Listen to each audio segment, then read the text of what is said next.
আজ আমাদের আলোচনার বিষয় হলো হোলোজাইক নিউট্রিশন বা হোলোজাইক পুষ্টি পদ্ধতি। এই পুষ্টি পদ্ধতিতে জীব কঠিন বা তরল খাদ্যবস্তু গ্রহণ করে এবং আভ্যন্তরীণ হজম পদ্ধতি ব্যবহার করে সেইটিকে ভেঙে ফেলে ছোট ছোট ক্ষুদ্র ক্ষুদ্র কণাতে এবং সেটি শরীরের শোষণের উপযোগী করে তোলে। এই হোলোজাইক পুষ্টি পদ্ধতি 5টি পর্যায়ে বিভক্ত। একটি হলো ইনজেকশন বা খাদ্য গ্রহণ, দ্বিতীয় নম্বর হলো ডাইজেশন বা খাদ্য হজম, তৃতীয় নম্বর হলো অ্যাবজর্পশন বা শোষণ, 4 নম্বর হলো অ্যাসিমিলেশন বা আত্তীকরণ ও 5 নম্বর হলো এগেশন বা নির্গমন। এই হোলোজাইক পুষ্টি পদ্ধতির প্রথম পর্যায় ইনজেকশন বা খাদ্য গ্রহণ নিয়ে আলোচনা করব। খাদ্যের আকার, সাইজ এবং আকৃতি এক্ষেত্রে খুব গুরুত্বপূর্ণ ম্যাটার বা ভূমিকা পালন করে থাকে।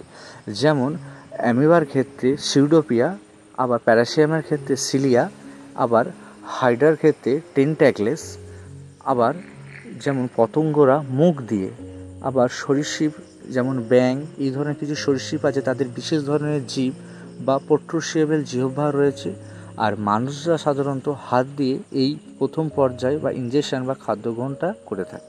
এবার দ্বিতীয় পর্যায়ে ডাইজেশন বা হজম প্রক্রিয়া নিয়ে আলোচনা করব। এই প্রক্রিয়ায় বৃহৎ এবং জটিল খাদ্যবস্তু যেগুলো সহজে ভেঙে যায় না বা যেগুলো সহজে জলে দ্রবীভূত হয় না, এমন পলিমার জৈব যৌগগুলো এই প্রক্রিয়া দ্বারা সরল এবং ছোট ছোট কণায় ভেঙে যায়, অর্থাৎ পলিমারের সৃষ্টি হয়, এবং যেগুলো জলে দ্রাব্য পলিমারের সৃষ্টি হয়, অর্থাৎ এই প্রক্রিয়ায় বৃহৎ অণুগুলো ভেঙে যায়।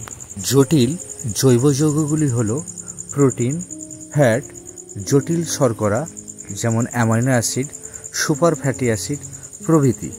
এই প্রক্রিয়াটি হয়ে থাকে ডাইজেস্টিভ এনজাইম বা হজমকৃত উৎসেচকের উপস্থিতিতে। এই হজমের উৎসেচকগুলো বের হয় হজমের যে গ্রন্থি বা ডাইজেস্টিভ যে গ্রন্থি থাকে সেখান থেকে নিঃসৃত তরলে। এবার আসা যাক অ্যাবজর্পশন বা শোষণ। এই প্রক্রিয়ায় দ্রবীভূত খাদ্য অণুগুলি সেগুলো খাদ্য নালী হয়ে লসিকাতে পৌঁছে যায় এবং এই প্রক্রিয়াটি চলে থাকে ব্যাপন, অভিস্রাবণ এবং প্রত্যক্ষ চলন বিভিন্ন পদ্ধতিতে হয়ে থাকে, যেমন গ্লুকোজ, অ্যামিনো অ্যাসিড প্রভৃতি।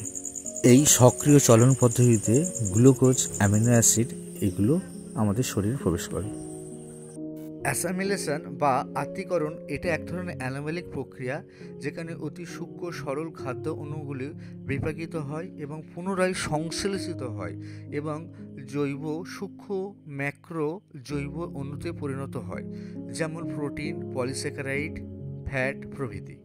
এই পুরো প্রক্রিয়াটি হয়ে থাকে কোষের ভেতরে এবং এই সংশ্লেষিত জৈব অণুগুলি কোষের বৃদ্ধি এবং দেহের গঠনে সহায়তা করে এবং দেহের কোষের পুনর্গঠনে এরা ভূমিকা পালন করে। আর আসা যাক এগেশন বা নির্গমন।